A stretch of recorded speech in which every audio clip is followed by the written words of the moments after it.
Hello everyone, आज की video में आप सभी का वेलकम है।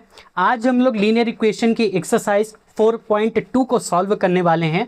इसके पहले हम लोगों ने थोड़ा सा इसके पहले 4.1 में पढ़ा था। हम लोग चलिए आज इस एक्सरसाइज में दिए हुए क्वेश्चन को सॉल्व करते हैं। तो देखिए, सबसे पहले कह रहा है क्वेश्चन में complete the following equation by balancing on both side. Equation को कंप्लीट करना है, बैलेंस करना है। थोड़ा सा आप नोटिस करिए, यहां पर क्वेश्चन आपका ये दिया गया है, कह रहा है y+3 इज इक्वल टू क्या होगा। ध्यान दीजिएगा, क्या कह रहा है, y+3 इज इक्वल टू क्या होगा। मतलब कि सिर्फ और सिर्फ आपको y+3 की वैल्यू बतानी। तो आपने यहां पर लिखा y+3 upon 8 is equal to 9, ये दिया गया है। तो आप क्या करेंगे, 8 जो पूरे डिवाइड में लगा हुआ है ट्रांसपोज होगा, उधर जाएगा तो क्या हो जाएगा, मल्टीप्लाई में। तो 9 × 8 हो जाएगा।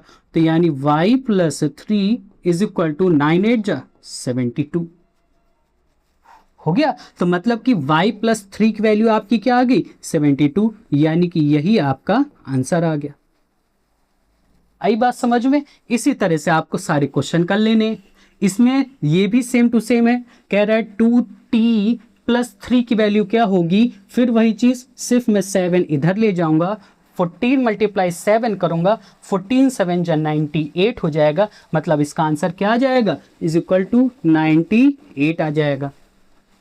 फिर यहां पर 3x+1 की वैल्यू कह रहा है, यहां ध्यान दीजिएगा, 2 ब्रैकेट में 3x+1 इज इक्वल टू 12।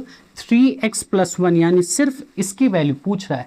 तो इसके लिए क्या करेंगे, हमको इस 2 को उधर भेजना जरूरी है। तो यहां पर इस 2 का इस पूरे ब्रैकेट के साथ क्या हो रहा है, इसको ध्यान देने के लिए आप देखिए 2 और ब्रैकेट के बीच में कोई साइन नहीं लगा। इसका मतलब ये यहां पर इसके साथ मल्टीप्लाई में लगा हुआ है। तो अब जब ये मल्टीप्लाई में है तो उधर जाएगा, किस में हो जाएगा, डिवाइड में। तो आप 12 को 2 से डिवाइड किए तो कितना आया, 6 आया। इसका मतलब कि मेरा इसका आंसर क्या आ जाएगा, 6 आ जाएगा। आई बात समझ में। इसी तरह से यहाँ पर -y की वैल्यू पूछा है, यानी -y को छोड़ दिया जाए, बाकी को उधर भेज दिया जाए, यानी 32 - 46, क्योंकि 46 प्लस का था, उधर गया माइनस हो गया। अब यहां पर क्या करेंगे, -y लिखा रहने दीजिए, प्लस माइनस का माइनस होगा। तो मैंने माइनस किया, 6 में 2 काटा 4, 4 में 3 काटा 1, लेकिन साइन किसका आएगा, जो नंबर बड़ी है। इस वजह से -y की वैल्यू -14 आएगी। ये आपका आंसर हो गया। जो जो वेरिएबल दिए गए, मतलब कि जैसे x लिखा है ना, 3x इज इक्वल टू 60, तो यहाँ पर क्या लिख देंगे, 3x इज इक्वल टू 60। 3 यहाँ मल्टीप्लाई में, उधर जाएगा डिवाइड में, 60 को डिवाइड कर दिया, 20 आ गया, आंसर हो गया। फिर सेम इसी तरह से b हो गया, c हो गया, d में भी यही हो जाएगा। 8x इज इक्वल टू 0 लिखा है, x इज इक्वल टू 0 को 8 से डिवाइड करेंगे। 0 को डिवाइड करना है, 0 से डिवाइड नहीं करना। अगर हम 0 से डिवाइड करेंगे तो नॉट डिफाइंड कहलाता है। 0 को डिवाइड करना है, इस वजह से यहाँ पर 0 ही आएगा। मतलब 0 यहाँ और 8 0 जा 0 हो गया। और जबकि अगर मैं 0 से डिवाइड करता 8 को, तो 0 8 जा 0 होगा। ये डिवाइड थोड़ी हो रहा है, सॉल्व ही नहीं होगा। इस वजह से हम उसको क्या कह देते हैं, नॉट डिफाइंड कह देते हैं। आई बात समझ में। फिर इसके बाद अगला क्वेश्चन, सारे नीचे वाले भी सेम टू सेम है। मैं कोई भी जैसे एक क्वेश्चन ले लेता हूं, F नंबर लिखा है -10x इज इक्वल टू -120। यहाँ पर आप कंफ्यूज हो जाएंगे, कैसे, आपको लग रहा है ये माइनस का 10 है, उधर जाएगा प्लस हो जाएगा, जबकि ऐसा नहीं है। यहाँ पर ये जो माइनस का 10 लिखा हुआ है ना, ये x के साथ मल्टीप्लाई है हो रहा है, ऐसे है लिखी है ये इक्वेशन। आपको इसको प्रैक्टिस करेंगे तब समझ में आ जाएगा, तब याद होने लगेगा। अब ये नंबर मल्टीप्लाई में, उधर जाएगा डिवाइड में हो जाएगा, तो -120 अपॉन -10 आएगा, माइनस से माइनस कट जाएगा, 10 से डिवाइड करेंगे तो 12, या तो 0 0 काट देते तो x इज इक्वल टू कितना आ जाएगा, 12 आ जाएगा।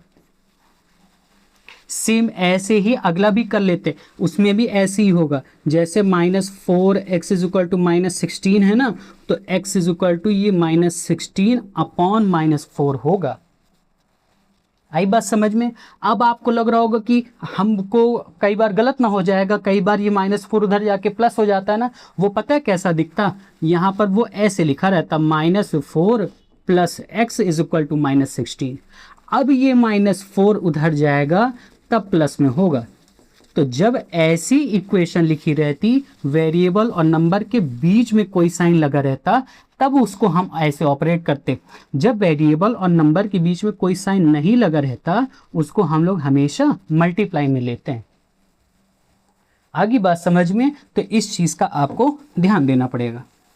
फिर इसके बाद अगला क्वेश्चन यहां पर भी सॉल्व करने के लिए कह रहा है, लेकिन यहां पर कह रहा है कि पहले आप पहचानिए कि कौन वेरिएबल है। जैसे यहां पर कह रहा है सॉल्व फॉर x, मतलब यहां x की वैल्यू निकालिए, तो ax is equal to b है ना। तो यहां पर ये जो कह रहा है उसको छोड़ दीजिए, बाकी जो लिखा है उसको इधर ले जाइए। अब ये और जो x लिखा हुआ है, तो यहां पर अगर आप देखें, ये आप मल्टीप्लाई नहीं करेंगे, मतलब ये मल्टीप्लाई का साइन नहीं लगा हुआ था, ये x लिखा हुआ था। तो ax लिखा है, दोनों वेरिएबल हैं, दोनों के बीच में कोई साइन नहीं लगा, इस वजह से यहाँ पर ये पता है कैसे ट्रीट हो रहा है, a × x is equal to b हो रहा है। अभी मैंने ऊपर बताया, तो जब a यहाँ मल्टीप्लाई में तो उधर जाएगा, किस में हो जाएगा, डिवाइड में, इस वजह से यहाँ पर मैंने ऐसे कर दिया। ठीक, तो इसका मतलब x is equal to b upon a, इसका आंसर आ गया।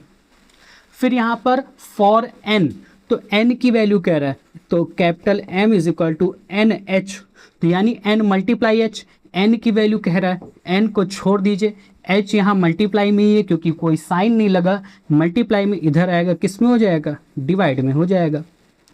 ये h कहाँ से, ये n की वैल्यू कह रहा था ना, तो यहाँ पर ये h आ जाएगा क्योंकि h इधर आया ना, h is equal to n। तो चाहे ऐसे लिखें, चाहे n is equal to m upon h लिखें, ये आपका आंसर आ गया। आई बात समझ में? इसी तरह से C नंबर भी हो जाएगा।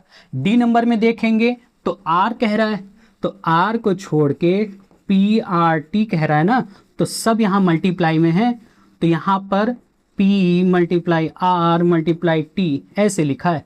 तो R के लिए कह रहा है, R को छोड़िए, यही इक्वल में 1, ये दोनों मल्टीप्लाई में है, तो ये डिवाइड में आ जाएंगे, ये आपका आंसर हो जाएगा। ठीक, इसी तरह से यहाँ पर V is equal to LBH, volume का ही फॉर्मूला दिया, V is equal to LBH, L की वैल्यू पूछ रहा है, तो L को छोड़िए, तो L is equal to V upon BH आ जाएगा। आगे समझ में? तो ये आपको ऐसे है करना था।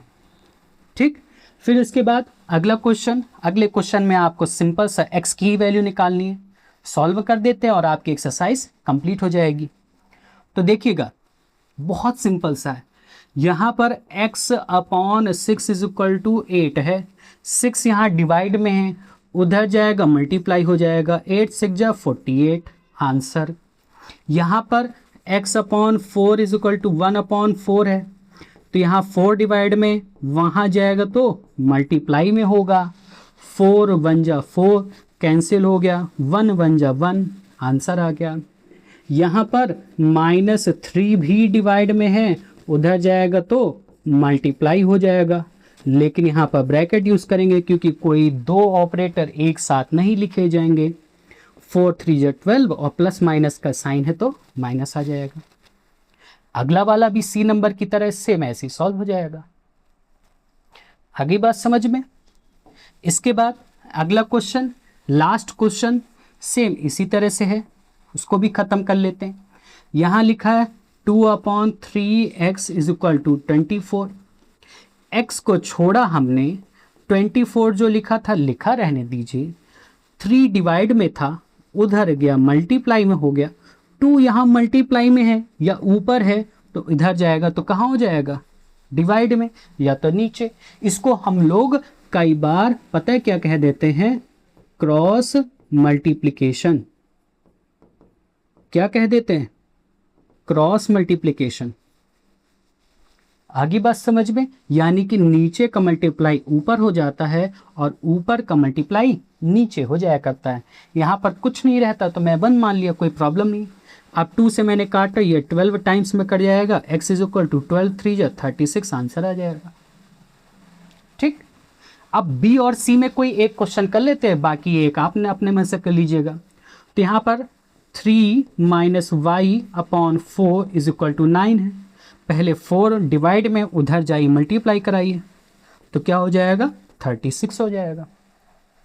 अब ध्यान दीजिएगा, 3 के पहले कोई साइन नहीं है, मैं इसका मतलब इसको मानूंगा प्लस में। अब ये +3 उधर जाएगा, माइनस में हो जाएगा, तो ये हो जाएगा 36 माइनस 3।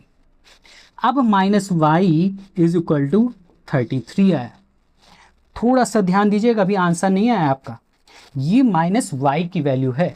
आपको y की वैल्यू निकालने के लिए ये जो माइनस है, ये माइनस साइन आप इसको दे देते हैं।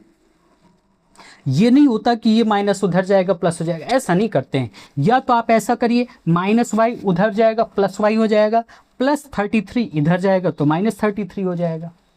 या तो आप ऐसे कर लीजिए, या तो ऐसे करिए कि ये जो माइनस साइन है, ये जब एक एक टर्म दोनों तरफ बचे तो आप इसमें दे दीजिए चाहे इसमें दे दीजिए, बात सेम होती है।